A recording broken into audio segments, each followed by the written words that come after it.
बिस्मिल्लाहिर्रहमानिर्रहीम। हमारा आज का जो टॉपिक है वो है introduction of chemical kinetics, physical chemistry, और चैप्टर का नाम भी है केमिकल काइनेटिक्स। सबसे पहले हमें ये देखना होगा, समझना होगा कि what is chemical kinetics. Chemical जो है वो एसोसिएट है केमिकल रिएक्शंस के साथ, और वर्ड काइनेटिक्स का मतलब जो है वो मोशन के साथ है या डायनामिक्स के साथ है, यानी किस तरह जो केमिकल्स हैं वो आपस में रिएक्ट करते हैं और प्रोडक्ट बनाते हैं, और किस स्पीड के साथ केमिकल रिएक्शन प्रोसीड होगा। Chemical kinetics is all about the speed of the reaction. और यहाँ पे अगर हम ब्रॉडर सेंस में लें तो तीन चीज़ें हैं जो केमिकल काइनेटिक्स डिस्कस करती है। फर्स्ट अप है हमारा रेट ऑफ रिएक्शन, उसके बाद मैकेनिज़्म ऑफ रिएक्शन, और after the mechanism of reaction it is factors affecting the rate of reaction. याद रखिएगा, सबसे पहले मैं बात करूंगा रेट ऑफ रिएक्शन की। तो रेट ऑफ रिएक्शन मैं पहले बोल चुका, ये एनालिसिस है to the speed of a reaction. लेकिन यहाँ पे स्पीड की टर्म हम फिज़िक्स में पढ़ते हैं कि it is rate of change of displacement is called speed. लेकिन यहाँ पे केमिकल रिएक्शन में बात स्पीड की नहीं होगी, यहाँ पे बात होगी कि कितनी तेज़ी के साथ एक रिएक्टेंट जो है वो प्रोडक्ट में कन्वर्ट होगा। यानी हम यहाँ पे रेट का वर्ड यूज़ करेंगे, और रेट जब आप एनालॉजी क्रिएट करते हो स्पीड के साथ, वो है rate of change of displacement. लेकिन यहाँ पे जो रेट है वो that will be rate of change of concentration. Rate of change of concentration is called rate of reaction. उसके बाद है मैकेनिज़्म ऑफ रिएक्शन। तो याद रखिएगा, जब भी रिएक्टेंट्स आपस में रिएक्ट करते हैं वो प्रोडक्ट्स बनाएंगे। अगर आप किसी रिएक्शन को कैटलाइज करने जा रहे हो, यानी कैटलिस्ट की मौजूदगी में कोई रिएक्शन प्रोसीड हो रहा है, तो आपको ये बात देखना होती है कि वो कैटलिस्ट पहले किस रिएक्टेंट के साथ रिएक्ट करता है और एक एक्टिवेटेड कॉम्प्लेक्स बनाता है, और फिर बाद में दूसरा वाला रिएक्टेंट अटैक करेगा उस एक्टिवेटेड कॉम्प्लेक्स पे for the formation of products.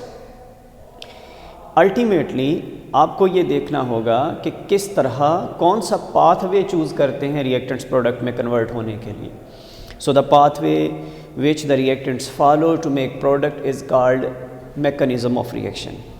ना सिर्फ हम केमिकल काइनेटिक्स में रेट ऑफ रिएक्शन को डिस्कस करते हैं, बल्कि हम मैकेनिज़्म ऑफ रिएक्शन को भी डिस्कस करते हैं, और at the end we deal with the factors affecting the rate of reaction. तो याद रखें, किसी भी रिएक्शन की जो स्पीड है वो बहुत सारी कंडीशनैलिटीज़ पे डिपेंड करती है। मसलन what is the pressure, what is volume, what is the concentration, and which one catalyst you are using, and whether heat is present or not, whether light is present or not, what is the intensity of light।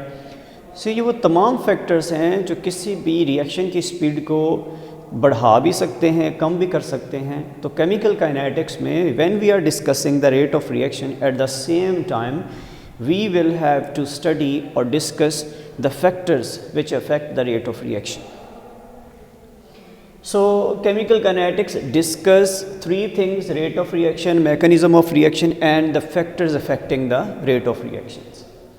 अब सवाल ये पैदा होता है कि chemical kinetics को हम discuss करते हैं, इसका हमें फ़ायदा क्या है। देन याद रखिएगा, इसको हम scopes of chemical reaction, chemical kinetics भी बोलेंगे, एप्लीकेशंस ऑफ केमिकल काइनेटिक्स भी बोलेंगे।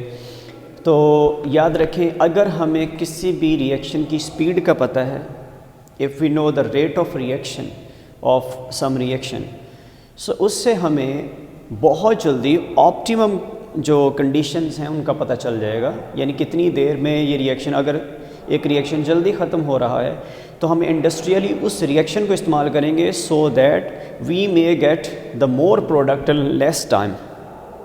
हमारे लिए सिलेक्शन ऑफ अ मैकेनिज़्म आसान हो जाता है कि हम किस मैकेनिज़्म को इस्तेमाल करते हुए कोई रिएक्शन प्रोसीड करवाएंगे on the industrial scale.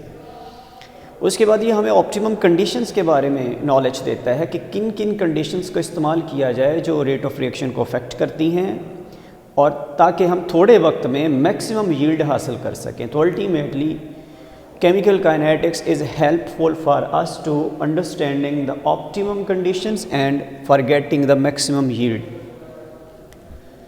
So उसके बाद हम आते हैं हमारे असल टॉपिक पे, that is rate of reaction, जो कि बेस है केमिकल काइनेटिक्स की। पहले हम इसको डिस्कस करेंगे, उसके बाद अगला जो पोर्शन है वो स्टार्ट करेंगे। सबसे पहले rate of reaction. Rate of reaction के बारे में पहले बता चुका, it is rate of change of concentration.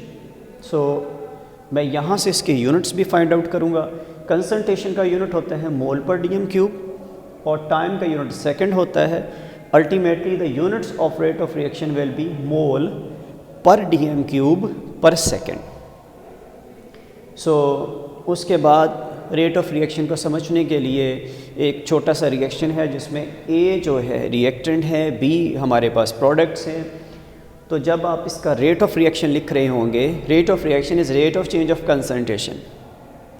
So यहाँ पे कंसंट्रेशन रिएक्टेंट्स की भी हो सकती है, प्रोडक्ट्स की भी हो सकती है। So you can write down the equation of rate of reaction with respect to change of concentration of reactants as well as rate of change of concentration of products.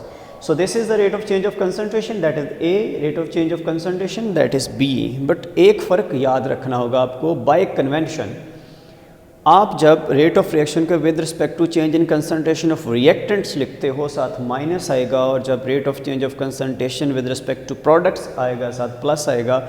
माना जाता है with the passage of time concentration of reactant decreases and concentration of product increases, इसलिए reactants के साथ minus और product के साथ plus लिखा जाता है। So we have another reaction in which A and B mix up to make C and D.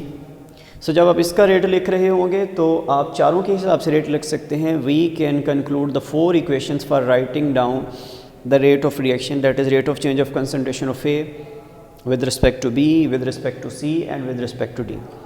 But again these are two reactants. इनकी जो रेट इक्वेशन है उनके साथ माइनस साइन लिखा जाएगा, इन प्रोडक्ट्स के साथ प्लस का साइन। और ये जो स्क्वायर ब्रैकेट्स होती हैं this represents the active concentration. यहाँ पे एक्टिव कंसंट्रेशन का जिक्र होगा। So we have another reaction in which A and B mix up to make C and D. So जब आप इसके हिसाब से रेट ऑफ रिएक्शन लिख रहे होंगे तो rate of change of concentration of A, B, C and D.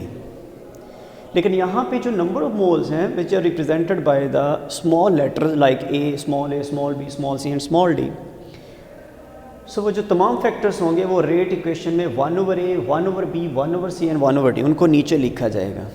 सो याद रखिएगा, you will have to differentiate. फिर से देखें, ये जो हमारे पास रिएक्टेंट्स हैं उनके साथ माइनस और प्रोडक्ट के साथ पॉजिटिव आएगा। स्मॉल ए, बी, सी और डी ये साथ जो नंबर ऑफ मोल्स हैं उनको नीचे लिखा जाएगा। सो आप कैपिटल ए, बी, सी और D, small A, B, C और डी, इसमें फ़र्क याद रखिएगा। Capital A, B, C, D shows the concentration, small A, B, C, D shows the number of moles participating in a chemical reaction. So हमारा आज का lecture ख़त्म होता है। अल्लाह हाफ़िज़।